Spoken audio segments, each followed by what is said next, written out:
Hi welcome to Divya Badepalli blogs. ఈరోజు మనము సజ్జలతో దోశ ప్రిపేర్ చేసుకుందాము. ఎలా ప్రిపేర్ చేయాలో ప్రాసెస్ చూద్దాము. దోశకు ప్రిపేర్ చేస్తున్నాను. నేను ఇలా 2 గ్లాసెస్ రైస్ తీసుకున్నాను. ఇలా 1 గ్లాసెస్ సజ్జలు, 1/4 గ్లాస్ ఉద్దిపప్పు, ఇవి అటుకులు కొంచెము, మెంతులు కొంచెం వేసుకున్నాను. ఇప్పుడు వీటిని వాష్ చేసి ఒక 6 అవర్స్ నానబెట్టుకుందాం.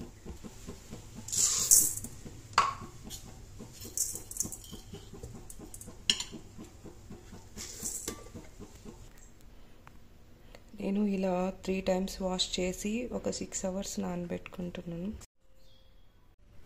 చూడండి, 6 అవర్స్ నానబెట్టుకున్నాను రైసు సజ్జలు. ఇప్పుడు ఇవి వేసి మనం పిండి కొట్టుకుందాము. ఈ సజ్జలు ఆరోగ్యానికి మంచిది. ఇది తినడం వల్ల హెల్త్కు బలము.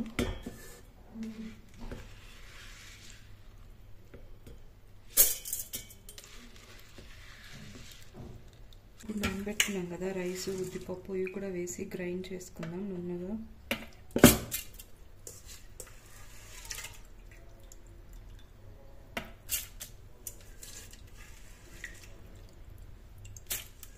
కొంచెం వాటర్ వేసి గ్రైండ్ చేసుకుందాం. స్మూత్ పేస్ట్ లాగా గ్రైండ్ చేసుకోవాలి.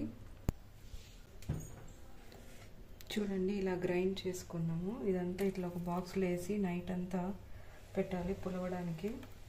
అదే దీన్ని నైట్ అంతా బయట పెడతాము పులవాలి. రేపు టుమారో మార్నింగ్ దోశ వేసుకుందాము. ఎలా వస్తుందో చూద్దాం దోశ. చూడండి, పిండి బాగా పులిసింది. ఇప్పుడు మనం దోశలు వేసుకుందాం. పిండి రెడీ అయిపోయింది. బ్యాటర్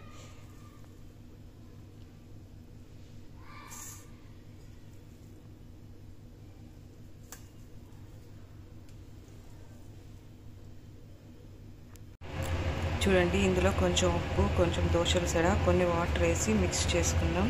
చూడండి, ఇలా నేను మిక్స్ చేసి పెట్టుకున్నాను. ఇప్పుడు మనం దోశలు వేసుకుందాం. బ్యాటర్ రెడీ అయిపోయింది. ఇప్పుడు మనం దోశలు వేసుకుందాము. ఇలా నేను నాన్ స్టిక్ ప్యాన్ పెట్టి స్టవ్ ఆన్ చేశాను. ఆయిల్ వేసుకోవాల్సిన అవసరం లేదు. నేను ఆల్రెడీ బ్యాటర్ మిక్స్ చేసి పెట్టుకున్నాను కదా, అదే నేను ఒక స్పూన్ వేసి స్ప్రెడ్ చేసుకుంటున్నాను. స్ప్రెడ్ చేసేసి జస్ట్ కొంచెం ఆయిల్ పైన వేసేసి మూత పెట్టేస్తున్నాను. ఇప్పుడు ఇంకో వైపు టర్న్ చేసేసి కాల్చుకుందాము. బాగా రెడ్గా కొంచెం కాలాలి దోశ.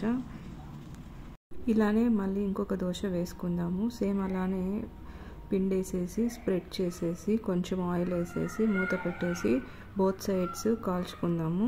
అంతే, దోశ రెడీ అయిపోయింది. ఇది ఆరోగ్యానికి చాలా మంచిది. ఈజీగా వెయిట్ లాస్ అవ్వచ్చు. సజ్జలు హెల్త్కి కూడా చాలా మంచిది. వీటిని పెరల్ మిల్లెట్స్ అంటారు, హిందీలో బజ్రా అంటారు. ఇంతకుముందు పాతకాలంలో వీటితో సద్దలతో సద్ద సంగటి చేసుకొని తినేవాళ్ళు. అలా అయినా తినొచ్చు, లేదు అంటే ఇలా దోశలు కూడా చేసుకొని తినొచ్చు. హెల్త్కు చాలా మంచిది. మీరు కూడా ట్రై చేసి నాకు కామెంట్ చేయండి ఎలా వచ్చాయో దోశలు. చూడండి, ఇలా డిఫరెంట్గా దోశలు చేసి పెడితే ఇంట్లో అందరూ ఇష్టపడి తింటారు. దీంట్లోకి పల్లీల చట్నీ బాగుంటుంది. మీకు ఈ వీడియో నచ్చినట్లయితే మరిన్ని వీడియోస్ కోసం నా ఛానల్ని సబ్స్క్రైబ్ చేయండి, లైక్ చేయండి, షేర్ చేయండి, కామెంట్ చేయండి. Thank you.